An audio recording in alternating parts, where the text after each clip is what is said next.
Welcome back, dudes. Sarah and I were out west skiing, shredding the gnar.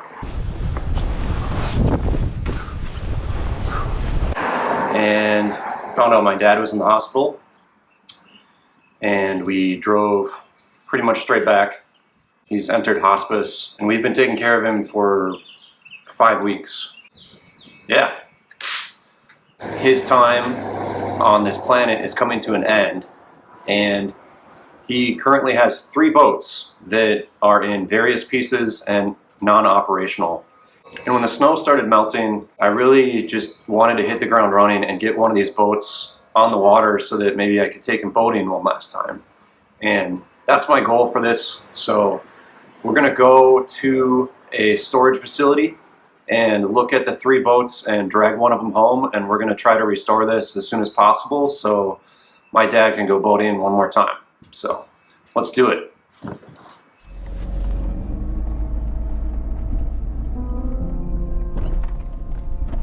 Hey, look at the Studebaker Champ. Huh.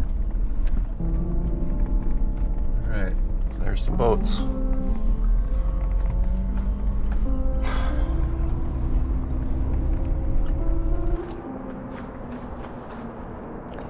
Okay.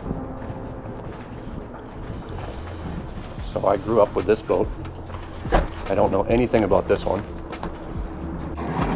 And this is the one that we're gonna try to get home today. Yikes. Look at how badly it oxidized. Yeah. We got a boat project to work on, Sarah. I'm just gonna look under here to make sure there's no holes, because it's been taking on water and the boat hoist does not look friendly. All right, let's drag this out of here and we'll inspect it more when we get home. We need that compressor. Sarah's gonna be the fluffer in this episode.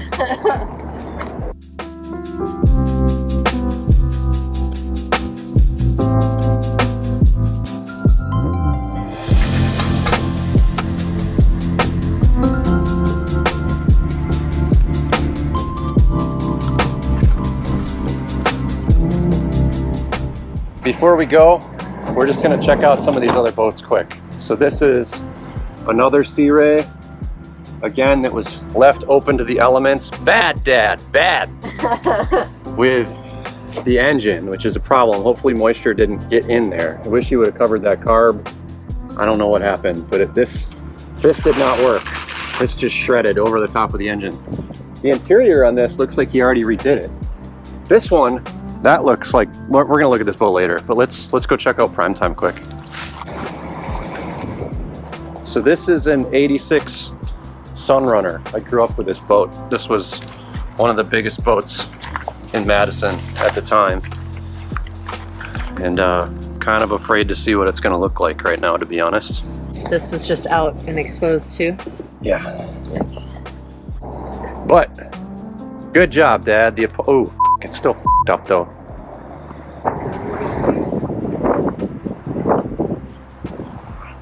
Oh, man.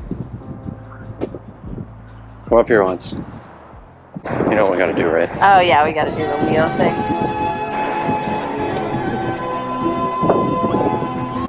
Man, it's weird. Inside? It's weird being on a boat that I grew up with that looks like now.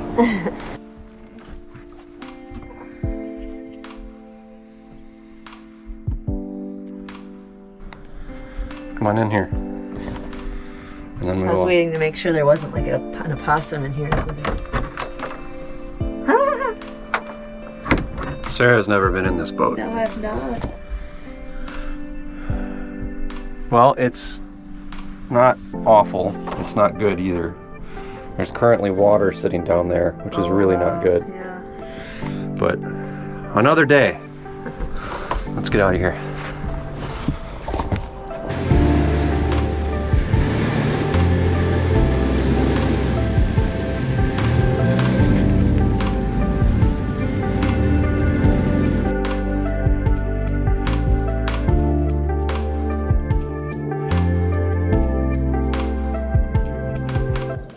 All right, we have not really looked at this thing at all, so we're gonna dig into it and see how bad it is. One thing to note, this is a 1988 Sea Ray, and Brunswick did something weird in 1988.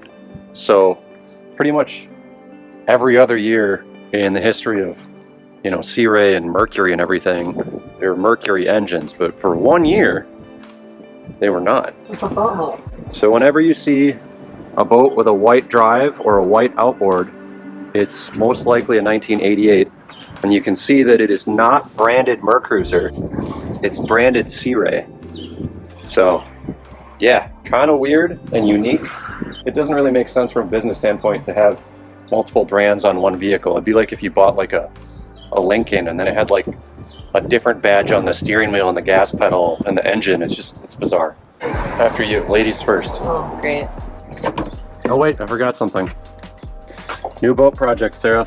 Hooray! How bad do you think it's gonna get? Bad. Bad. Let's see what we see. I'm gonna ignore it again. We're gonna actually start by just throwing things out of the boat. Floors, Wet? not soft though.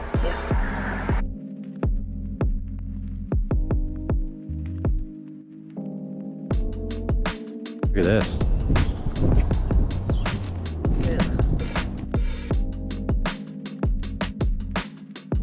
Oh dude, there's a sink.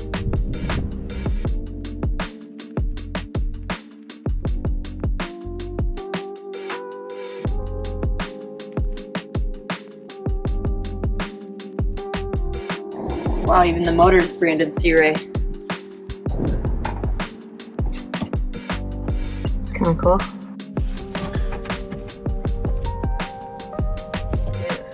We need a pressure washer and we need to tilt this thing sky high and start blasting. All right, I gotta show you guys this. This is a battery charger my dad pulled out of a dumpster because it overheated. And I think he just lubricated the fan and it has been working ever since, but I don't know what year it's from, but it is a beast. He actually backed over it with a car once. Still works mint, so we're gonna give it a shot. Hopefully we can revive this battery.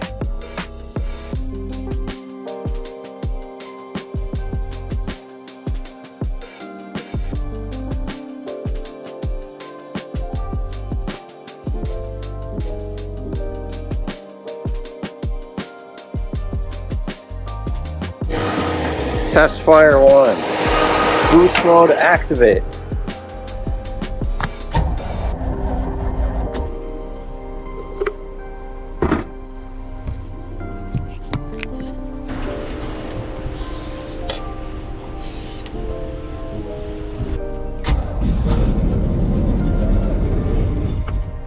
It's live! All right, cool. One thing I wanted to do before it gets dark out is I want to pull all the wood pieces off this boat so I can refinish them tonight. And I learned a cool trick. So these have wooden plugs in there, which are hard to get out. So what you're going to want to do is take a drill and you want to put it right in the center of that wooden plug. I'm going to drill just a little bit until I hit that screw. Hit the screw. Then you're going to take a screw, like a bigger one, that fits perfectly in that hole, so it's just the threads that are engaging with the wood, and you're just going to tighten that in there. Watch what happens. Lift her right out.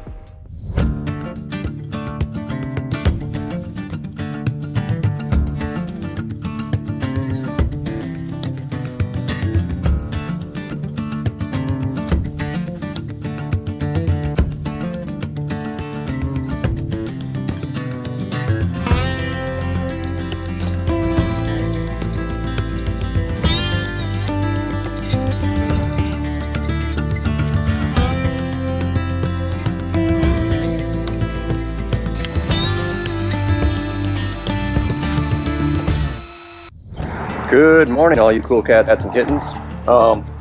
Today, the goal is going to be to get these seats out of here because this side panel here is just, there's nothing left of it. What we're used to on this channel, which is rotten wood. So The problem is it's crazy long and it's a huge piece. So this has got to come out. I think if I just unscrew these L brackets, this should slide out from under here. And what we're going to do is try to be careful to not hurt any of that vinyl because we're going to be reusing all of it.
Morning, dudes. All right, let's see how it turned out. Looks pretty good to me. Right now what I want to do is rebuild this wall. This is obnoxious. This is almost, I think this is over 10 feet long. So you can't buy one sheet of wood to recreate these wall panels. What's really annoying is the longest part is only about 3 inches wide right here. So what I'm trying to do is reinforce this with aluminum, but I'm not sure how that's going to work when the vinyl gets pulled over that. Can't do it on the back side either because I need to staple the vinyl. I think what we're going to try and do is pull this outside and scrape all the wood out of it, and then see if I can get the foam out of here to lay this on here to make a template. So let's get dirty.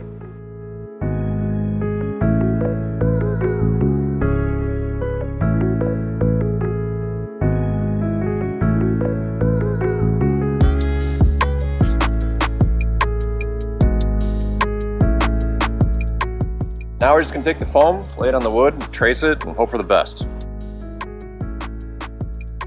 So I just wanted to say in this video, I'm not recording everything I'm doing. I'm trying to hurry because I don't know how much time my dad has left. But anyway, because of that, I'm not gonna go against my principles. So we put some spar urethane on this wood, which is better than Brunswick ever did with Sea Ray, because that was just untreated plywood, which just became paper mache. So that should hopefully last longer than the rest of the boat. All right, one thing I want to do today is glue some of this carpet back down. It's coming up in a couple places. So we're going to use a trowel and some indoor-outdoor carpet adhesive.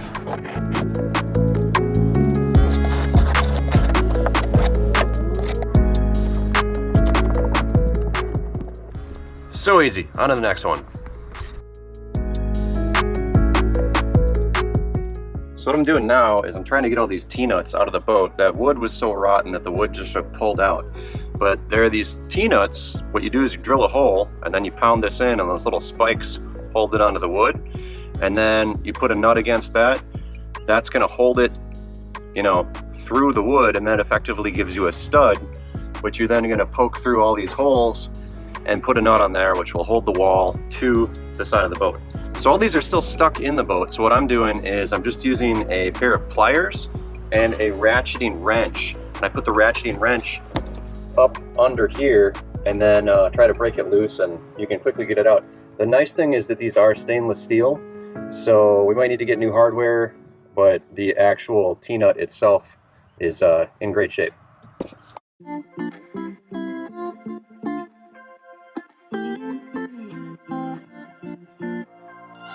All right, now I have the wall panel in the boat, and what I think I'm gonna do is try to hold it up with some clamps And then we might just peel it back and drill some holes and see if we can get these T-nuts in without making any marks and just go direct to drilling. So let's see how it goes.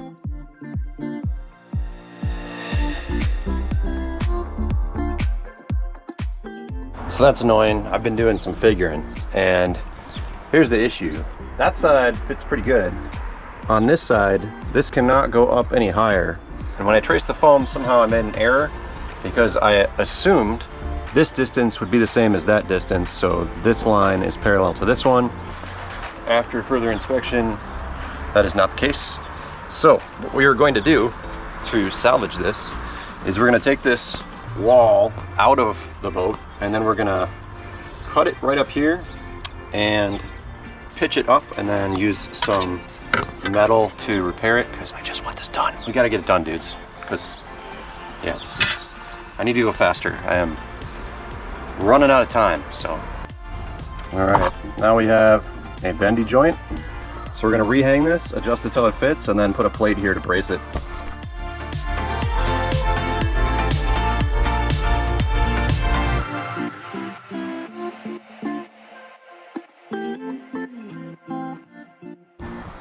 So now what I'm doing is I'm taking a peek in here, and then I'm taking my drill, I'm blasting holes in these to correspond with the holes that are down on the side of the gunnel here.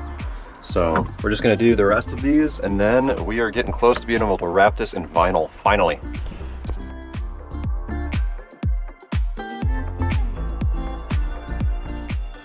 In a bit, we have the metal installed and the blocking to make the right shape.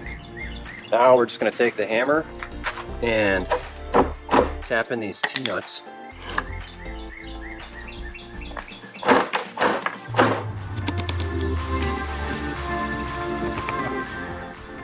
Alright, we're going to let Sarah handle my nuts here.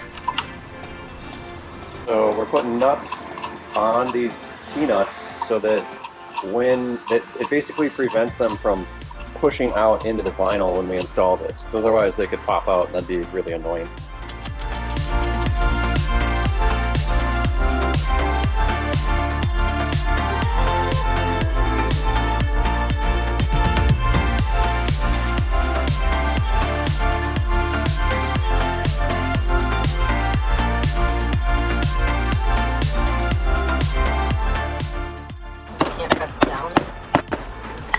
The way you want to because of the foam. Yeah. Which is frustrating. I'm just trying to tack it along here because otherwise we're gonna not look here. You're doing terrific. Minor wounds aside. Whoop. Wrong way. See? That's how you stapled your own hand. We may see what happened there. I'm really lucky that it didn't just go straight into my palm.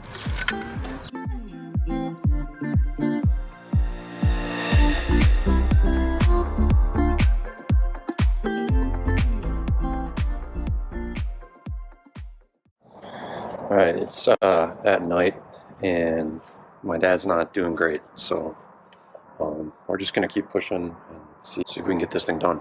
So what I want to do is pull the drive, because the last time he took this out, he said it was taking on water, and you can see that the exhaust bellows, hopefully you can see, the exhaust bellows are just totally disconnected, and I have a feeling that we're going to find the drive shaft bellows just as bad. I know that he paid someone to fix this, but I think they just ripped him off. So we're going to yank the drive and change out the bellows and the water tube and slap it back together. So like most things with drives or lower units, you got to shift it into forward before you start. Now you need 5/8.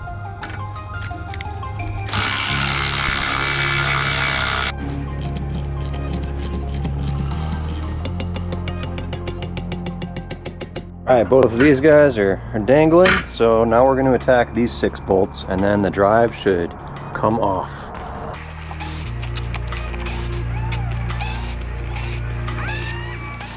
Good morning, it's the next day. I gave up, couldn't get the drive off. Tried to do the trick with the wood, but the battery wasn't strong enough. So we're going to use the industrial strength charger here, switch it to boost mode, and now we're going to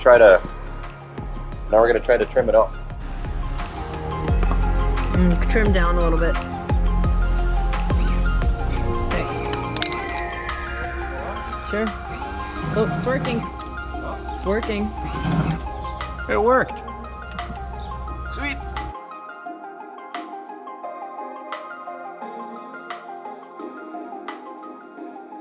So what exciting just happened, Rob? Well, we got the drive off finally, but dude, it pulled the gimbal bearing right out with the shaft, which is interesting. I've never seen it do that before. So, yeah, fun times. So now that we got the drive off, we're gonna rip the bellows out. That's just some hose clamps under here, so we're gonna go to time lapse and pull everything out.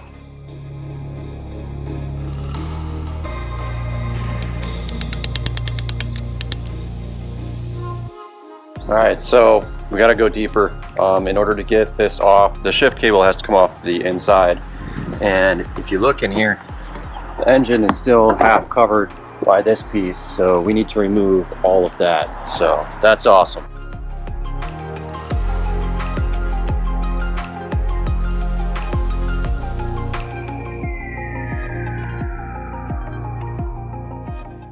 The shift cable, the inner part of the cable should pull out from the back, but it's not happening.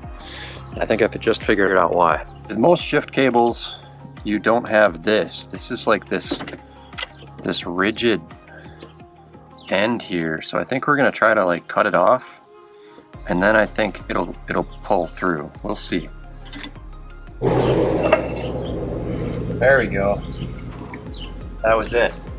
Now what we're gonna do is see if we can find some weed whacker line and run it through this thing to act as a guide for the reinstallation of a new shift cable.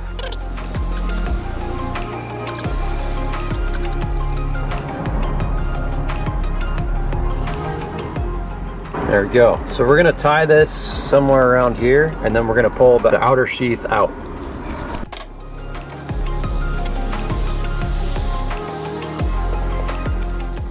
So to remove the shift cable, you need this specific tool. You can get it for like 12 bucks on Amazon. Put a link in there, but see how it works. It's gonna go like that.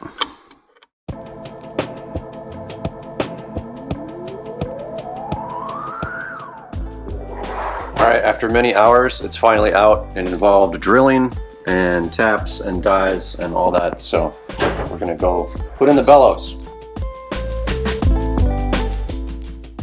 So we're going to take the shift cable without the interior part and run it on that weed whacker line.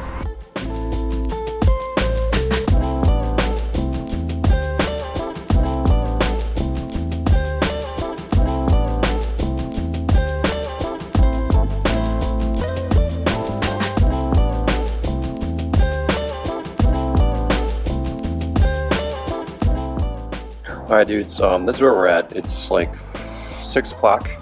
The drive is still apart, and it's because I learned a valuable lesson today. So this is what we call an alpha stern drive. Now, there's also a pre-alpha, and there's a bunch of other ones that really are hard to figure out, but this is kind of one of the most common ones. And they made a second generation of this alpha, and they named it the Alpha 1 Gen 2. And when I'm ordering parts, I see Alpha 1 and 2, and when it says Alpha 1 Gen 2 or Alpha Gen 1, 2, it's baffling. Why not just call it the f***ing Alpha 2? Like, then it would be so easy. There'd be an Alpha 1 and there'd be an Alpha 2. Instead, they decided to do an Alpha 1 Gen 2. So long story short, the bellows are completely different on a Gen 2. They have this retaining ring. On a Gen 1 Alpha, not gonna say 1, just a Gen 1 Alpha, because that's f***ing simple. They just have bellows that just have a hose clamp, one on each side, and that's fine. Anyway, I'm done ranting for now. All right, the gimbal bearing is in. This is the old one. Just wanted to show you guys one thing. If you get an older style gimbal, there's gonna be a hole right here underneath this crush retention ring. And that hole, you wanna line up with this right here in the casting, because that's gonna allow you to grease it with that Zerk fitting, and then it's gonna mate up with that hole right there and grease your gimbal. If you don't do that right, then you're not able to grease it, and it will probably fail prematurely. All right, boys, let's pitter patter.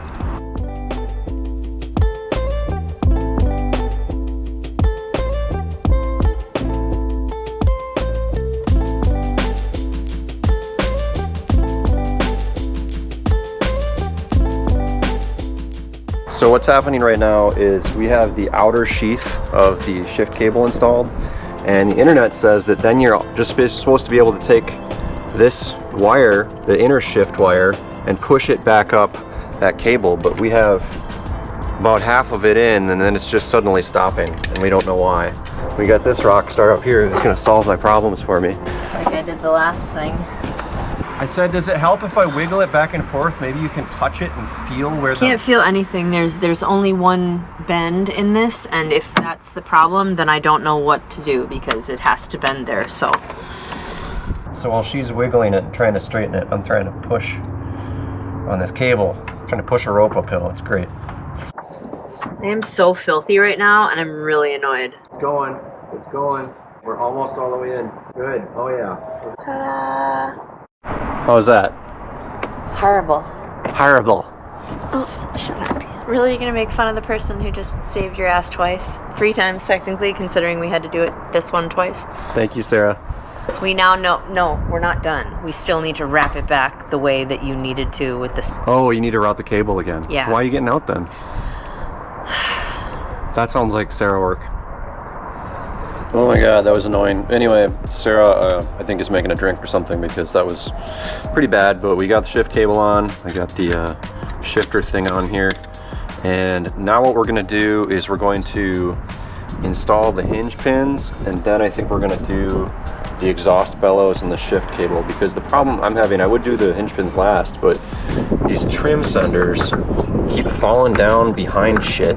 At a certain point, we're not gonna have any way to get them back out.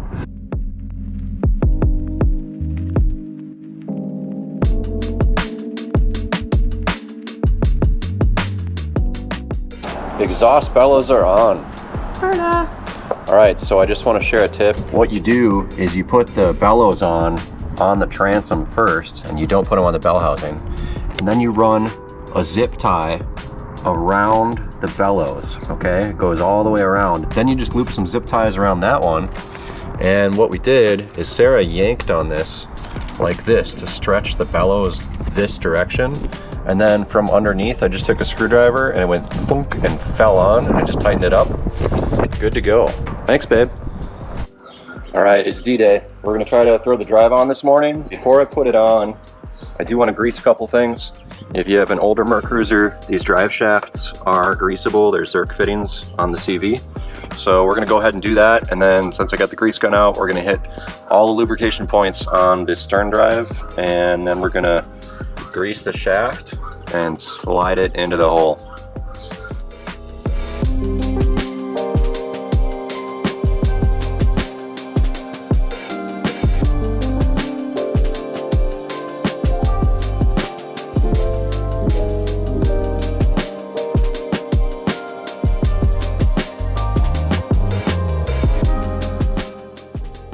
All right, so this isn't ideal, but this is a backup plan. We had a neighbor offer to bring a pontoon boat by, and so we're gonna get him a ride in that, and then we're gonna get back to work on the Sea Ray. You're on the water.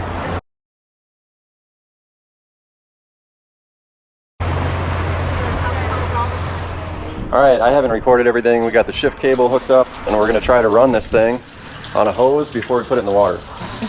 And it's this guy's 16th birthday. Congratulations on 16 trips around the sun. Everything's hooked up. Hello. We're gonna fry the starter trying to do this.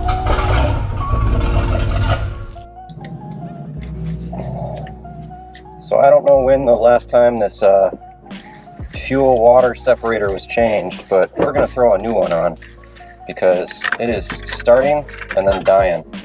And to me, that seems like a fuel problem.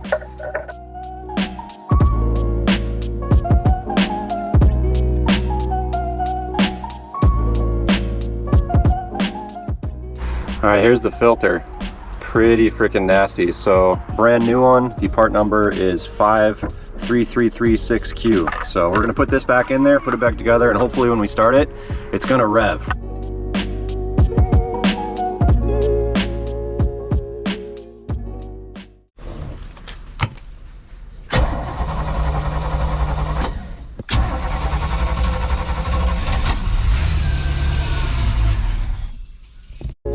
feeling pretty defeated.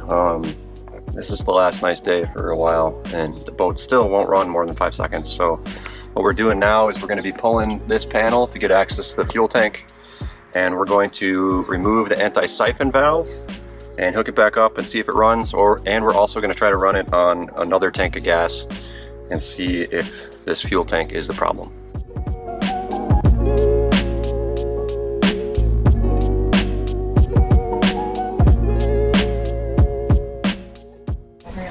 All right, we have blown out the gas lines with compressed air. We've blown out the vent, and right now Sarah is going to be right here holding the fuel pickup line into a different tank of gas, and we're going to see if it runs on this, because I don't know if it's the carb or the fuel tank, but with our luck, it's probably the carb.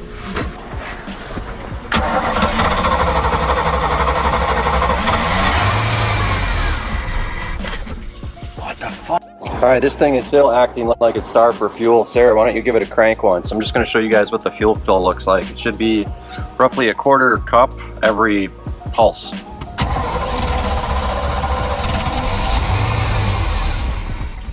So to me, that looks like it's got plenty of fuel, which means the problem is that.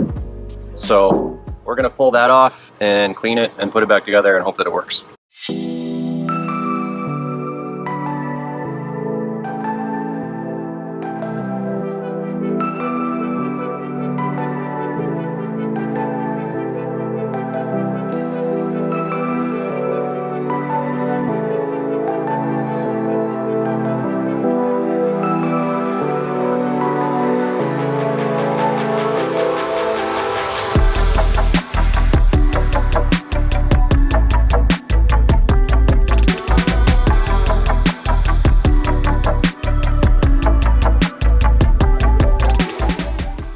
So it's like 10 o'clock and I'm reassembling this carb, and you know, in a few decades of being here on Earth, this is the best I can do. And I hope it works, because it might already be too late.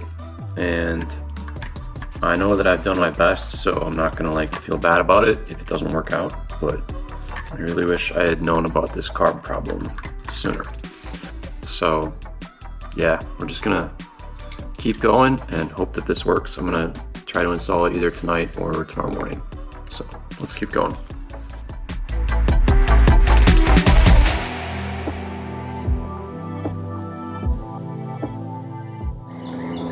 All right, it's the next morning. Wasn't a good night. Woke up at 5 in the morning and my dad had fallen and injured his wrist, and he had a heart rate of over 180 with a fever of over 102. So things are not good, and I really hope this carb works, because again, I've never rebuilt a quadrijet. So let's pitter patter.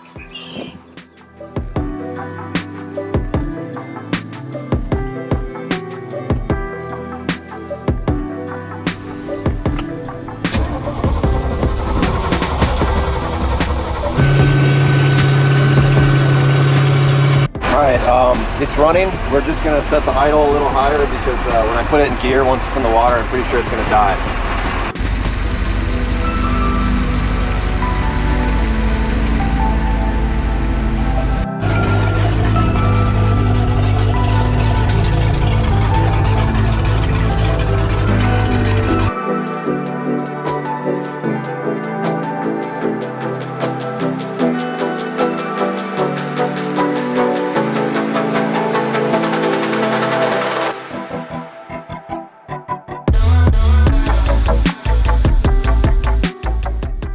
Interior's not totally together, but I can do that when it's on the water. What I'm going to do now is just buff this thing quick and try to make it look a little better, because it still looks terrible.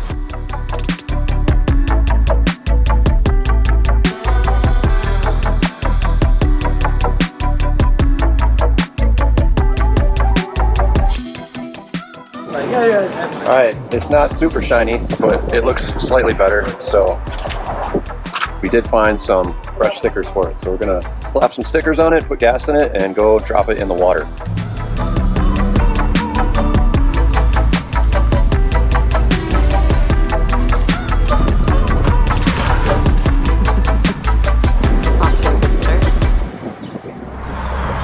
Here we go. Great weather for this, but again, time is limited. Will it start?